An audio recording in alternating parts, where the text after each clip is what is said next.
औज़ुबिल्लाहिमिनश्शैतानिर्रजीम बिस्मिल्लाहिर्रहमानिर्रहीम। अज़ीज़ तालिब इल्मों, अस्सलामु अलैकुम। मैं वसीम अहमद मौल्लिम उर्दू आपसे मुखातिब हूँ और शाह ग्रुप एजुकेशनल चैनल में आपको खुश आमदीद कहता हूँ। अज़ीज़ तालिब इल्मों, जैसा कि आपके इल्म में है कि हम दर्जा नहम के मज़मून उर्दू के हवाले से इस वीडियो लेक्चर में आपसे मुखातिब हैं। आज हमारा जो मौज़ूए गुफ्तगू है वो हिस्सा कवायद या ग्रामर। उर्दू की जो कवायद हैं उसमें बेटा आज हम जिन नुकात पे गुफ्तगू करेंगे उसमें पहला नुक्ता है असनाफ़े अदब, जिसमें मुब्तदा, खबर, ज़र्फ़ ज़मा, ज़र्फ़ मकान। इसके बाद इस्तिलाहात शायरी, जिसमें काफ़िया है, रदीफ़, मिसराए ऊला और मिसराए सानी। सबसे पहले कवायद की वजाहत समझ लेते हैं कि कवायद या ग्रामर किसे कहा जाता है। कवायद या ग्रामर किसी भी ज़बान की बुनियाद होती है, यानी कोई भी लैंग्वेज कवायद पर ही वक़ू पज़ीर होती हैं, इस पर कायम होती हैं। जिस तरह कोई भी इमारत बग़ैर बुनियाद के नहीं बन सकती, बिल्कुल इसी तरह कोई भी ज़बान ग्रामर के बग़ैर मुमकिन नहीं है। ज़बान को समझने के लिए कुछ बुनियादी बातें ज़रूरी होती हैं, जिसको हम ग्रामर में तारीफ़ों के ज़रिए वाज़ेह करते हैं। ये हमें ज़बान को समझने में मदद देती है। ये जो तारीफ़ें हैं, ये जो इस्तिलाहात हैं, ये जो क़वाइद हैं, जब हम मुख्तलिफ़ उन्वानात के तहत इनकी तफसीलात को पढ़ते हैं, इनकी डेफिनेशंस, इनकी तारीफ़ को पढ़ते और समझते हैं, तो हम उस ज़बान को समझने में हमारे लिए सहूलत हो जाती है। असनाफ़े अदब उन तारीफ़ों को कहा जाता है जो कि अदब से मुताल्लिक़ होती हैं। इनका इस्तेमाल हिस्सा अदब में किया जाता है और इस्तिलाहात शायरी उन तारीफ़ों को कहा जाता है जो कि शायरी की बुनियाद होती है। गौर से सुन लीजिए, दोबारा मैं इसको बयान कर दूं, वाज़ेह कर दूं। असनाफ़े अदब, असनाफ़े अदब में बेटा वो तारीफ़ें होती हैं जो नसर में इस्तेमाल होती हैं।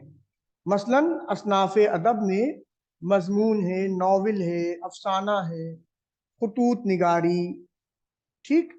और इस्तिलाहात शायरी, इस्तिलाहात शायरी में हम उन तारीफ़ों को बयान करते हैं जो शायराना जगहों पर शायराना बयान में इस्तेमाल की जाती है, जिसमें काफिया, रदीफ, मतला, मक्ता, तलमी, इस्तारा, तशबीह वगैरह शामिल होती हैं। हम यहाँ आज बात कर रहे हैं काफिया। ये एक शायरी की इस्तिलाह है। दो हम वजन या हम आवाज अल्फाज, कोई भी दो ऐसे अल्फाज जो एक या एक से ज्यादा अल्फाज जो हम वजन हो, हम आवाज हो और शेर के आखिर में रदीफ से पहले आते हैं, काफिया कहलाते हैं। उसकी मिसाल यहां दी हुई है। फकीराना आए सदा कर चले, मियाँ खुश रहो हम दुआ कर चले। इसमें रदीफ से पहले कर चले, ये देखिए दोनों मिसरे में कर चले आ रहा है, सेम अल्फाज एक जैसे। ये रदीफ, इनसे पहले हम आवाज जो लफ्ज इस्तेमाल होगा, जिसका साउंड, जिसका मखरज एक मिलता जुलता हो, जैसे सदा और दुआ। मंदरजा वाला शेर में सदा और दुआ काफिया है। काफिया के बाद रदीफ, वो एक जैसे अल्फाज जो शेर के आखिर में काफिया के बाद बार बार दोहराए जाए, रदीफ कहलाते हैं। मिसाल में वही शेर बयान किया गया है ताकि बात वाज़ेह हो जाए। फकीराना आए सदा कर चले, میاں خوش رہو ہم دعا کر چلے، مندرجہ بالا شعر میں کر چلے ردیف۔ ٹھیک ہے میرے بچوں؟ اس کے بعد مبتدا۔ مبتدا وہ شخص یا چیز ہے جس کا جملے میں ذکر کیا جاتا ہے، مثال علی دوڑا، اکرم آیا۔ ان جملوں میں علی اور اکرم مبتدا ہے۔ اگلا پوائنٹ ہے، نقطہ ہے، اگلی چیز خبر۔ کسی شخص یا شے کی نسبت سے جملے میں جس بات کا ذکر کیا جا رہا ہو، جملے میں وہ خبر کہلاتی ہے۔ جس چیز کی نسبت سے ذکر ہو وہ خبر کہلاتی ہے۔ مثال رابعہ آئی، عائشہ نے لکھا۔ وضاحت، ان دونوں مثالوں میں آئی اور لکھا خبر ہے، یعنی خبر دی جا رہی ہے رابعہ کے بارے میں کہ وہ آئی، اور عائشہ کے بارے میں کیا خبر ہے کہ اس نے لکھا۔ اگلا نقطہ ہے بیٹا، اس میں ظرف زماں، وہ اسم جو کسی وقت کو ظاہر کرے وہ اس میں ظرف زماں کہلاتا ہے، جس میں کسی زمانے کا اظہار ہو، وقت کا اظہار ہو، مثلا آج، کل، صبح، شام، گھنٹہ، سیکنڈ وغیرہ وغیرہ۔ ٹھیک ہے؟ اسی طریقے سے بیٹا اس میں ظرف مکان، اس میں ظرف زماں میں ہم زمانے یا وقت کو بیان کرتے ہیں، اس میں ظرف مکان میں ہم کسی جگہ کو ظاہر کرتے ہیں۔ مثلا ڈیفینیشن تعریف یہاں لکھی ہوئی ہے، وہ اسم جو کسی جگہ کو ظاہر کرے اس میں ظرف مکان کہلاتا ہے۔ مثال مدرسہ، عیدگاہ، سبزی منڈی، کتب خانہ، اسکول، باغ، میدان وغیرہ وغیرہ۔ یہ وہ اسم ہیں جو مختلف نوعیت کی جگہوں کی وضاحت کر رہے ہیں۔ ٹھیک؟ اس کے بعد بیٹا اگلی اصطلاح ہے مصرع اولا، اسے مصرع اول بھی کہا جاتا ہے۔ ہر شعر کے دو حصے ہوتے ہیں، دو لائنیں، حصے کو آپ لائن سمجھو، دو لائنوں پر کوئی شعر مشتمل ہوتا ہے۔ اردو ادب میں ہم ان اشعار کی لائنوں کے لیے لفظ مصرع استعمال کرتے ہیں، اور کسی بھی شعر کے پہلے حصے کو، پہلی لائن کو مصرع اولا کہتے ہیں۔ اس کے بعد بیٹا اس کی مثال ہے خدایا نہیں کوئی تیرے سوا، اگر تو نہ ہوتا تو ہوتا ہی کیا۔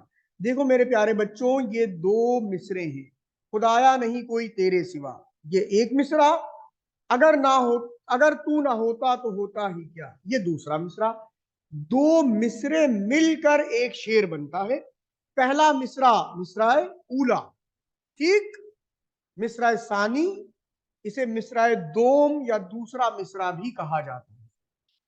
کسی بھی شعر کے دوسرے حصے یعنی دوسری لائن کو مصرع ثانی کہا جاتا ہے، جیسے کہ وہی شعر ہے خدایا نہیں کوئی تیرے سوا، اگر تو نہ ہوتا تو ہوتا ہی کیا۔ اس میں یہ دوسری لائن مصرع ثانی ہے، جبکہ پہلے شعر میں یہ پہلی لائن مصرع اولا ہے۔ امید ہے کہ بات واضح ہو گئی ہوگی۔ اس کے بعد بیٹا مضمون، خط، مراسلہ، اخبار کے مدیر کے نام۔ گرامر پورشن میں مضمون، خط اور مراسلہ وغیرہ بھی آتا ہے۔ اس کی پہلے تھوڑی سی وضاحت آپ سے عرض کر دی جائے۔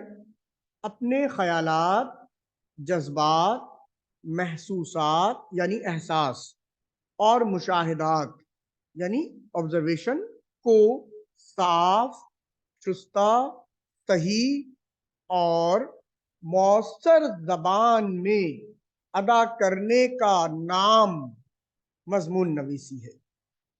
مضمون نویسی کے لیے چار چیزیں بنیادی حیثیت رکھتی ہیں، یعنی ان چار چیزوں کا مضمون لکھتے وقت بہت دھیان رکھنا ہوتا ہے۔ नंबर 1 ख्यालात, नंबर 2 तर्ज बयां, उस ख्याल को मजमून में बयान करने का अंदाज क्या है, तरतीब, ख्यालात को मजमून में किस तरतीब से बयान किया गया। सहते ज़बां, यहाँ टाइपिंग एरर है, सहत है लफ्ज, उम्दा ज़बान का इस्तेमाल है। किसी मजमून में ख्यालात जिस कदर बुलंद होंगे, वसी होंगे, उसी कदर वो मजमून दिलकश होगा। ख्यालात की बुलंदी और वसअत के लिए मुताल्ले का वसी और मुशाहिदा लाज़मी है। यानी जब हम किताबों को पढ़ेंगे, मुताल्ला करेंगे, तो ही हमारे ख्यालात में नए नए अल्फाज आएंगे, सोच वसी होगी और हम मजमून बेहतर तरीके से लिख सकें। बिल्कुल इसी तरह जब हम अपनी कोई बात किसी दोस्त या अकारिब यानी रिश्तेदार अजीज से कहना चाहते हैं और वो हमारे करीब ना हो, हमसे दूर हो, तो हम खत की तर्ज पर उसको तहरीर में लाते हैं। अपना मतन, अपना जो बयान है, जो हम कहना चाहते हैं, वो उस खत में तहरीर करते हैं। इस तरह हमारे ख्यालात उस दोस्त तक और उसका इस बारे में जो भी कहना होता है वो जवाबी खत के जरिए हम तक पहुंच जाता है। हम अपनी सोच, अपना ख्याल एक खत के जरिए अपने किसी दोस्त को भेजते हैं लिखकर, तो हमारा वो दोस्त उस खत का जवाब हमें जवाबी खत की सूरत में भेजता है। अच्छा, आजकल चूंकि टेक्नोलॉजी का दौर है, जमाना है, तो अब खतूत इतने ज्यादा इस्तेमाल नहीं होते हैं, लेकिन सेम वही चीज बेटा आप मैसेजेस के जरिए इस्तेमाल करते हो। आप इस चीज को जिद्दत में इस तरह भी समझ सकते हो, जैसे आप व्हाट्सएप पे कोई वॉइस नोट भेजते हो या कोई मैसेज टाइप करके सेंड करते हो अपने किसी दोस्त को या अजीज रिश्तेदार को, और वो उसका जवाब आपको मैसेज के रिप्लाई की शक्ल में देता है। सेम यही बिल्कुल खत है, ठीक। इसके बाद है मरासला। बिल्कुल यही तर्ज जब हम हुकूमत के किसी ओहदेदार तक या किसी भी शहर के मेयर, नाजिम या जिम्मेदार तक अपनी कोई शिकायत पहुंचाना चाहते हैं, कोई मसला बताना चाहते हैं, तो उसको इन जिम्मेदारान तक पहुंचाने का अहम जरिया अखबारात होते हैं। फिर हम खत या मरासले के जरिए उन तक अपनी बात पहुंचाते हैं। कोई भी ऐसा इज्तिमाई मसला जो मोहल्ले शहर में है, हम अखबार के मुदीर के नाम एक मरासला लिखते हैं और अखबार उसे छपवा देते हैं। इस तरह वो मसला, वो खबर जिम्मेदारान तक पहुंच जाती है। इसे मरासला कहते हैं। इसके बाद मज़ामीन है बेटा। अच्छा देखो, आपकी सहूलत के लिए यहाँ मुख्तलिफ मौज़ूआत पर मज़ामीन हमने टाइप कर दिए हैं, लेकिन मजमून पूरा पढ़ के उसकी वजाहत की जरूरत नहीं होती। यहाँ एक आपको खाका बता दिया गया है मजमून लिखने का।